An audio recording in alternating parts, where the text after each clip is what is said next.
Hi guys! Magandang gabi!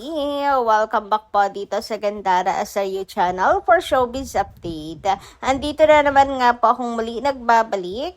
Ang nagmamaganda ninyong kachismasang Kim Pao. Wala na pong iba ang lokaret na si Gandara upang maghatid sa inyo ng latest update and fresh happenings patungkol kina Kim Chiu and Paolo Avellino. And para sa gabing ito, ang tatalakayin natin at pag-uusapan ay itong nakakalokang post ni Paolo Avellino na talaga namang agad na umagaw ng atensyon ng mga fans. Sino ba naman kasi mag-aakala ng isang seryosong si Paolo Avellino ay mag-tweet ng gano'n. So sa mga hindi po makagets kung ano ito, tumutok po kayo hanggang dulo mamaya, pag-uusapan natin yan. Pero bago po ang lahat, sa mga hindi pa nakaka-subscribe sa ating channel, maaari lamang na pindutin po ninyo ang subscribe button at notification bell natin na nariyan sa baba upang kayo ay maging updated at ma-notify tuwing may bago tayong chika at balita hinggil sa Kim Pao. Basta mga balita na may kinalaman kina Kim and Paolo, sagot na po natin yan. And unahin natin pag-usapan ng mga comment at reaction na ating mga Kim Pao hinggil sa nagdaan nating balita. So pag-usapan nga natin ang comment ni Ma'am Edna Rubio. Sabi niya rito, kung totoo, okay yan. Pero laging issue, fake news. Wala na bang ibang issue? Lagi na lang fakes kay Kim. Pangunahan niyo pa si Kim. Hindi ganun si Kim. Mabait at matino na babae si Kim. Hindi pa nga umaamin. Fakes issue na agad para kay Kim. Ayan, soko pa yan. Kung si Pao, okay. Hindi yan basta-basta gagawa. Hindi tama. Kaya huwag kayo magdilulo. Basta, sana hintay lang tayo. Huwag lang sige sa issues ng mga fakes. Huwag niyong damage yan si Pao. Like, VI in, ano na lang fake news kay Kim. Mapahamak si Kim sa dilulo nyo. Hintayin natin kung sino talaga ang destiny ni Kim. Huwag sige issue. Kaya, mga guys, akala totoo, kaya manahimik. Si Kim, kung open na sila dyan, tayo maniwala. Pero kung wala, deserve ni Kim, guys, yung totoo. At may respeto, hindi babaero. Kaya huwag kayo sige fakes issue. Respeto kayo kay Kim. Medyo nahirapan ako mag-interpret ng comments kasi ang dami pong typo error. Pero sana sa pagkakabasa natin naintindihan yung comment ni Ma'am Edna Rubio. So sa pagsasummary ko sa kanyang comment, ang nais niyang iparating dito ay yung tungkol sa buntis daw si Kim Chiu. Yun naman ang blind item na palagay nila ay si Kim. And sana hindi daw pala palagay ninanais na sana si Kim na i-touch. Sana raw si Kim na yung laman ng blind item na buntis at hindi matutuloy ang project dahil nga nagdadalang tao. Kasi nais po nila na makapag-rest, makapagpahinga na sa showbiz si Kimi. It's time naman daw para sa kanyang future, sa kanyang motherhood era. It's time na daw. Since hindi naman na siya sa pabata, sa patanda na siya. So may time daw ang mga babae ganyan. So ninanais nila na sana ang laman ng blind item ay si Kimi na. Pero as much as parang gustong sabihin ni Ginang Edna Rubio, sa pagkaka-interpret ko lang naman sa kanyang komento, as much as gusto niya na sana totoo, pero kasi always fake news, always nagkalat daw ang fake news pagdating kay Kim. Na para bang every year na lang, may isyung buntis si Kim Chiu, may balitang buntis si issue na hindi na pinagpahinga yung matres ni Kimi. Taon na lang. Kaya as much as gustuhin man niya na si Kim na, nakakasawa na daw puro fake news. Sige, fake news, sige. Ayan, matuto naman daw tayo rumespeto kay Kim at wag nang pangunahan pa si Kim Chiu. Ganyan. So, parang baka si Kim, masira pa si Kim because of the demands of mga fans. Parang gano'n. Kayo, anong inyong say tungkol po doon? Tama ba ako, Madam Edna Rubio, sa nais yung iparating? Comment ka lang ulit po kayo dyan sa baba kung tama yung interpretasyon natin. Anyway, dumako naman tayo sa komento po ni Ma'am Dina La Fortesa. Sabi niya, Gandara, sana totoo yung sinabi ni Norma na vlog ni Twinkle. But, napaisip ako, why pangunahan ni Twinkle si Kim at Paolo?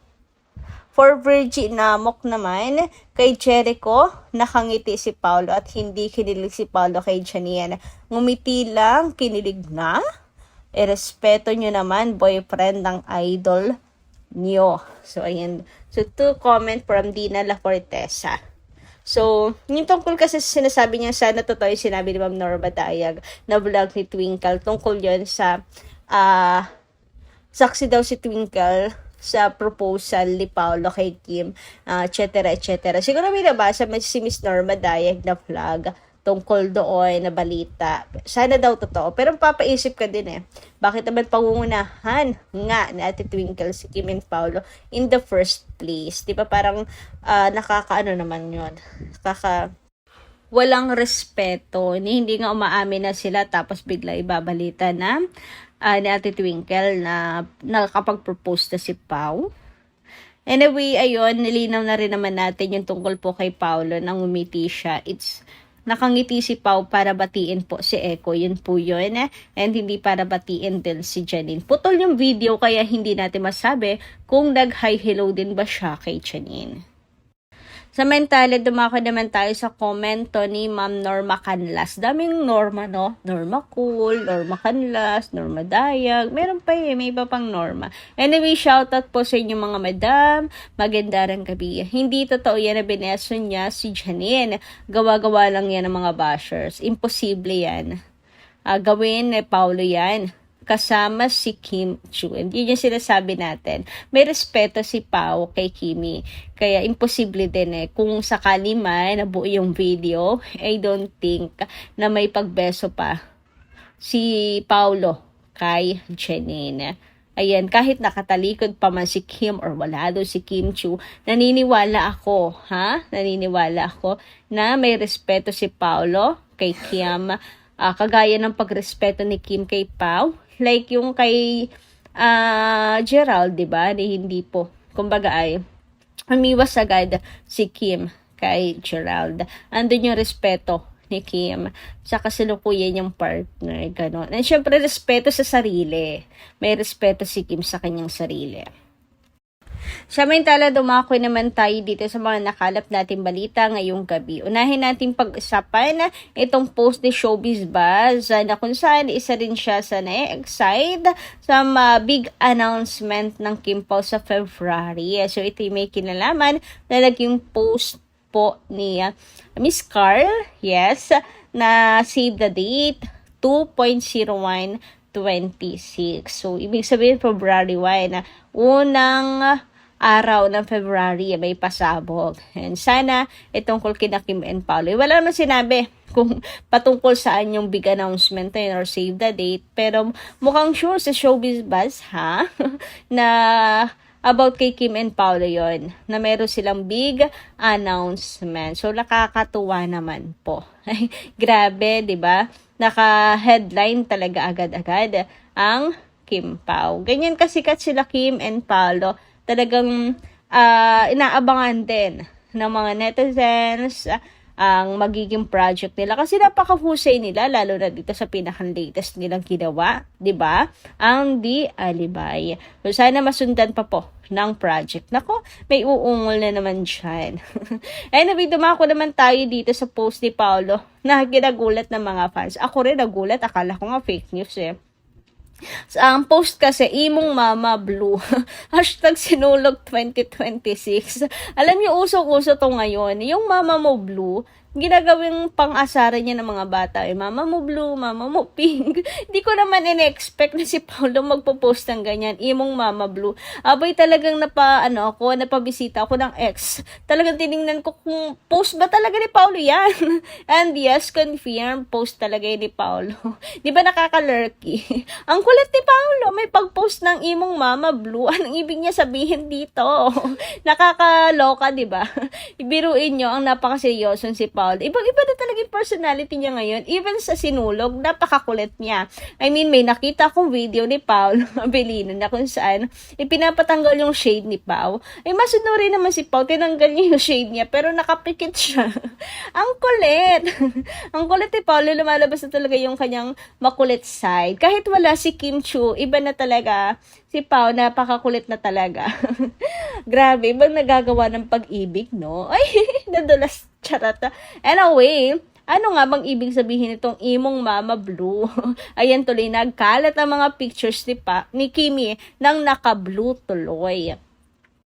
And eto na nga, napa-research tayo. So, eto palang ibig sabihin, imong Mama Blue likely means your mom is a crazy, awesome, a monster. A Filipino blending Tagalog, Cebuano, imong mama, your mom, with a slang for intense talent or wildness, possibly referencing online blue person trends. Someone who changed your life. Dito tayo sa someone who changed your life, or a general term for a monster or talented / powerful. O, diba? Kasi ibig sabihin nitong Mama Mo Blue, mama natin is awesome, is so talented, is so powerful. And si Kimi yan, someone who changed your life. Ay, kakalurky naman, Paolo. So, yun pala ibig sabihin nun. So, it's a pag-confirm ba? Ayan, pag-confirm na talagang there's something on them. Oy, talaga naman, tinawag na niyang mama si Kimi, ganun ba yan? Since pinaghalo pa niya slang word din, Cebuano. Alam naman natin Cebuano, si Kimi, hindi ba? So, imong Mama Blue. Yan, ang bagong trend ngayon. Pauso ni Paula Abelino. Imong Mama Blue. Nagkalat tuloy. So, ibig sabihin lamang yan, mga kakimpaw. Proud na proud po siya kay Kim. Proud siya kasi napaka-cool and awesome naman talaga ni Kimi. Pagdating naman po sa entablado, crazy and wild talaga si Kim Chu, hindi ba? Tulad ng mga nakalagay dito sa mga descriptions niyan ng Mama Mo Blue. Ayan, totoo, napaka-talented ni Kimi. She's so awesome. Sobra. So, proud na proud si Paolo kay Kim. Ganon. Proud na proud. Pinagsisigawan niya, Mama Mo Blue. Mama natin Blue. Huy, grabe. Thank you so much, Papi. Grabe yung humor ni Paolo Abelino ngayon. Talaga namang humoring. Charot. So, ayun guys, ano yung masisay tungkol dito? Pati sa pag-ano ni Paolo. Pag-i-evolve. So, yun lang muna. Maraming salamat po sa inyong pakikinigan. Kita kasi po muli sa mga susunod nating chika. Maraming pong salamat.